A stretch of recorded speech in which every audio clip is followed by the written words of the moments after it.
നാം എല്ലാം അതീവ ദുഃഖിതരാണ്. കാരണം കർമ്മഫലം അനുഭവിക്കുവാനാണ് ജന്മം തന്നെ. അത് ഈ ഞാൻ ചെയ്തു എന്നുള്ള കർത്തൃത്വബോധമാണ് നമ്മളുടെ ജീവിതത്തിൽ ദുഃഖങ്ങളുടെ കാരണം. ഓരോ ദുഃഖങ്ങൾക്കും രോഗദുരിതങ്ങൾക്കും ശാന്തിയുണ്ട് ഇവിടെ. എങ്ങനെയാണെന്ന് വെച്ചാൽ, അറിവ് കൊണ്ടാണ് നാം ശാന്തമാകുന്നത്. കാരണം നമ്മുടെ സ്വരൂപം അറിവാണ്, ഈശ്വരനാണ്. ഈശ്വരൻ എന്നത് അറിവാണ്. അത് സാധാരണ അറിവല്ല. ആ അറിവിലൂടെ നമുക്ക് തീർച്ചും ദുഃഖ നിവാരണമാണ് ഇവിടെ വരുന്നത്. അതാണ് ആത്മശാന്തിക്കുള്ള കാര്യം. അതായത് അറിവിൽ നാം പ്രകാശിക്കണം. അറിവിനെ അറിയാനാണ് നമ്മൾ ധ്യാനിക്കുന്നതും അതേപോലെ തപസ്സനുഷ്ഠിച്ചു ഒക്കെ ചെയ്യുന്നത്. അറിവിലെത്തിക്കഴിഞ്ഞാൽ അജ്ഞാനം മാറി.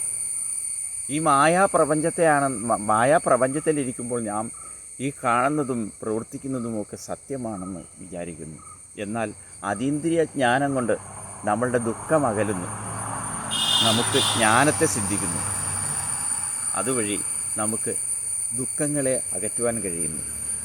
അറിവ് കൊണ്ട് എങ്ങനെയാണ് ദുഃഖത്തെ അകറ്റുന്നത്? അത് ഇരുളിൽ കത്തുന്ന പ്രകാശം പോലെ നിമിഷനേരം കൊണ്ട് ഇല്ലാതെയാവുന്നതാണ്. എന്തെന്നാൽ ഇരുട്ടത്ത് ഒരു കയറിനെ പാമ്പ് പോലെ ധരിച്ചാൽ നാം ഭയപ്പെടുക തന്നെ ചെയ്യും.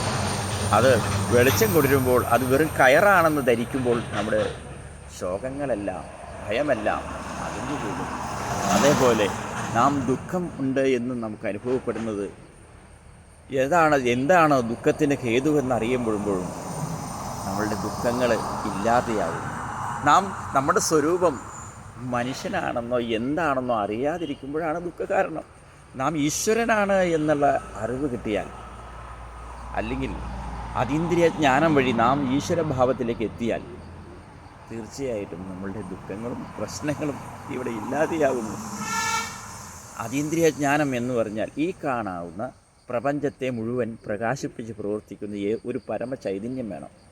ഇപ്പോൾ നിങ്ങളീ കാണുന്ന ഈ ശരീരം എന്നത് വെറും ജഡമാണ്. മരിച്ചുപോയ ഈ ശരീരമുണ്ട്, അവയവങ്ങളുണ്ട്. എന്നാൽ അതിലൊരു ചൈതന്യം നഷ്ടപ്പെടുമ്പോഴാണ് അത് മരണം, അല്ലെങ്കിൽ ചൈതന്യം അതിൽ നിന്ന് അകലുമ്പോഴാണ് മരണമെന്ന് സംഭവിക്കുന്നത്. അപ്പോൾ ഈ ശരീരത്തെ നിലനിർത്തുന്നത് ഒരു മഹാചൈതന്യമുണ്ട്. അത് സകലരും ഏകമാണ്. അതാണ് അറിവെന്ന് പറയുന്നത്. കണ്ടറിയുന്നു, കേട്ടറിയുന്നു, മണത്തറിയുന്നു, രുചിച്ചറിയുന്നു. അങ്ങനെ സകലതും അറിവിലേക്കാണ് പോകുന്നത്. ഈ ശരീരമെന്ന ഉപാധി വഴി അറിവിലേക്ക് പോകുന്നത്. അതാണ് എൻ്റെ സ്വരൂപമെന്നറിയണം. ആ അതീന്ദ്രിയ ജ്ഞാനം വഴി അങ്ങനെ ഓരോ കാര്യങ്ങൾക്കും പരിഹാരമാണ് അവിടെ സംഭവിക്കുന്നത്. സ്വർണം ഉരുക്കി മാല വള എന്നത് ആക്കുമ്പോലെ, അപ്പോൾ മാലയും വളയും വാസ്തവത്തിൽ ഇല്ലാത്തതാണ്.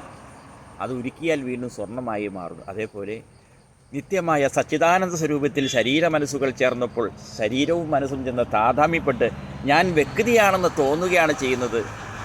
അതിൻ്റെ ശരീരത്തിൻ്റെ മനസ്സിൻ്റെയും കളങ്കം പറ്റാൻ ഒരിക്കലും നശിക്കാത്ത നിർഗുണ നിരാകാരനായ പരമസത്യമാണ് നമ്മുടെ സ്വരൂപമെന്ന് തിരിച്ചറിയുകയും നാം അതിൻ്റെ പ്രൊട്ടക്ഷനിൽ പ്രകാശിക്കുകയും ചെയ്യുന്നു.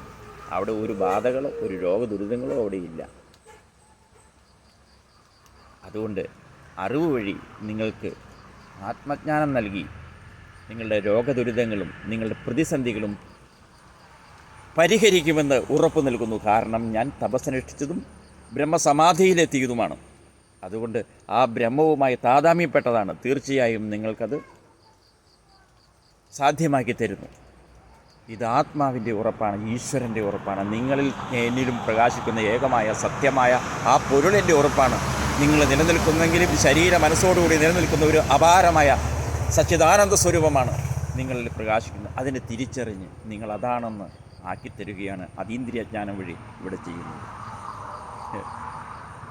ശരി, നമസ്കാരം ആത്മമിത്രങ്ങളെ.